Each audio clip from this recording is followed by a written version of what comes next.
Masalahnya menurut saya persis bukan di situ. Masalahnya persis seperti yang Anda tanyakan tadi tuh. Kira-kira apa urgensinya ya ajudan ini dipanggil oleh kepolisian gitu. Nah saya juga agak bertanya soal itu tuh. Apa korelasi peristiwa ini dengan ajudan gitu. Ajudan itu kan sifatnya bukan sekretaris loh. Ajudan itu juga bukan staf ahli gitu ya. Ajudan itu hanya pendamping fisik sebetulnya terhadap mantan presiden Jokowi.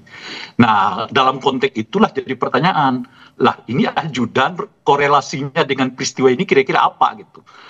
Nah, itu adalah pertanyaannya. Seorang polisi aktif. Nah, bagaimana Anda membacanya ketika seorang polisi aktif yang merupakan ajudan dari Pak Jokowi kemudian menjadi tokoh ataupun orang yang dipanggil untuk membantu klarifikasi juga dalam kasus yang sedang berjalan?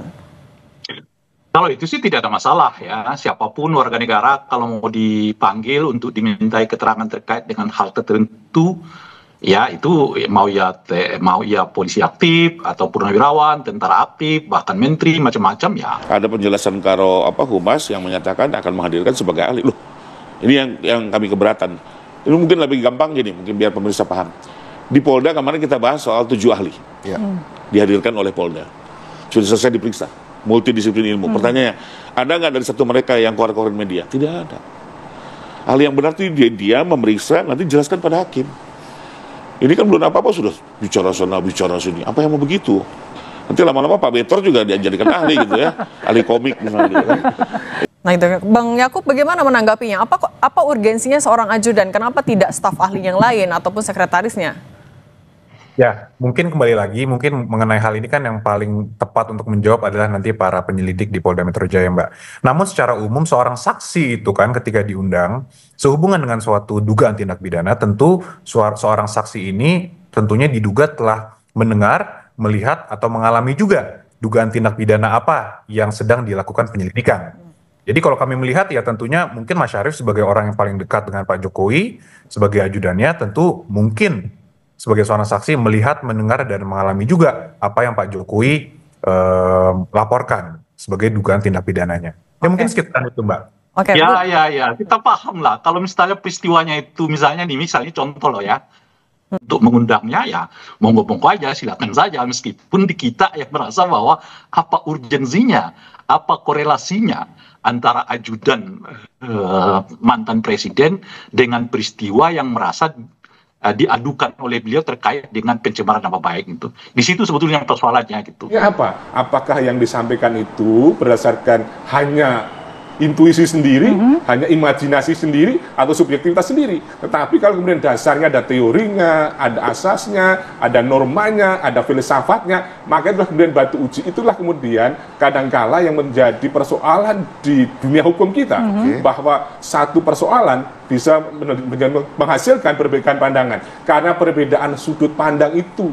Perbedaan sudut pandang itulah yang kemudian tidak boleh kadang-kadang ada salah paham karena pahamnya yang salah. Maka untuk itu supaya tidak terjadi salah paham, menggunakan paham yang benar. Maka meskipun ya itu adalah konflik kepentingan, tetapi selama kemudian apa yang disampaikan adalah betul-betul independen, pahamnya adalah benar dan batu ujinya adalah objektif, maka bisa diterima. Yang mengingatkan bahwa surat kami yang lalu sudah ada ahli ini loh, dan kami tambahkan kalau bisa, karena asasnya itu kan yang dipersoalkan adalah transparansi, kredibilitas, akuntabilitas, dan profesionalisme.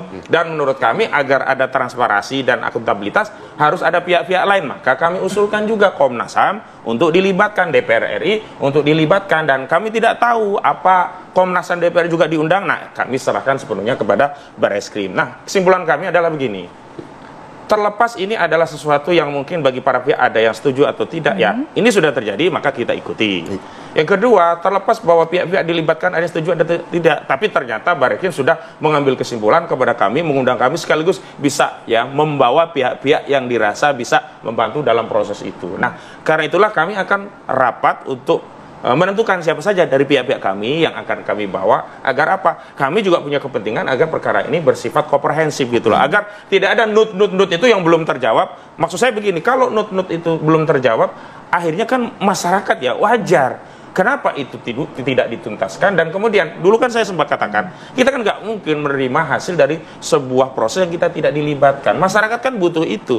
Nah, hari ini masyarakat memang tidak semuanya bisa ikut ya. Tapi setidaknya ketika ada pengadu dalam TPUA, juga timnya bisa ikut kan setidaknya, representasi masyarakat diwakili pihak-pihak ini, ketika ada pihak-pihak ini, berarti itu ada transparansi. Jadi bahwa ahli membantu menerangkan apa yang ada dalam keilmuan dan ada dalam pengetahuan. Dengan demikian, harapannya melalui gelar perkara nanti itu, perkara menjadi terang benderang. Kita apresiasi apa yang dilakukan oleh Wasidik misalnya, atau kemudian Barreskrim dalam hal ini maksud saya, itu melakukan gelar perkara, melakukan evaluasi atas hasil yang telah disimpulkan pada waktu itu, bahwa mengatakan ijazahnya adalah identik, kan gitu. Sehingga pada waktu itu menimbulkan polemik.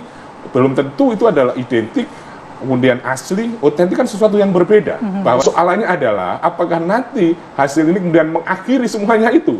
Maka supaya bisa mengakhiri, bisa membantu buat terang benderang perkara, apa siapapun yang kemudian diminta diajukan, maka lebih baik diakomodir. Jadi kita mengakomodir, saya kira dalam rangka untuk supaya kemudian tidak menimbulkan lagi persoalan di kemudian hari. Meskipun juga tidak menjamin hasil dari gelar nanti itu memastikan bahwa selesai perkaranya.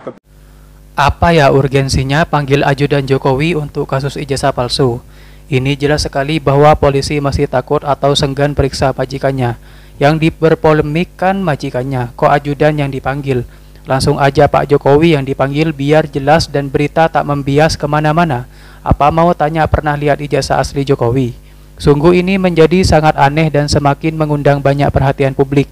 Sementara pihak kuasa hukum Jokowi menolak Roy Suryo yang didatangkan sebagai ahli.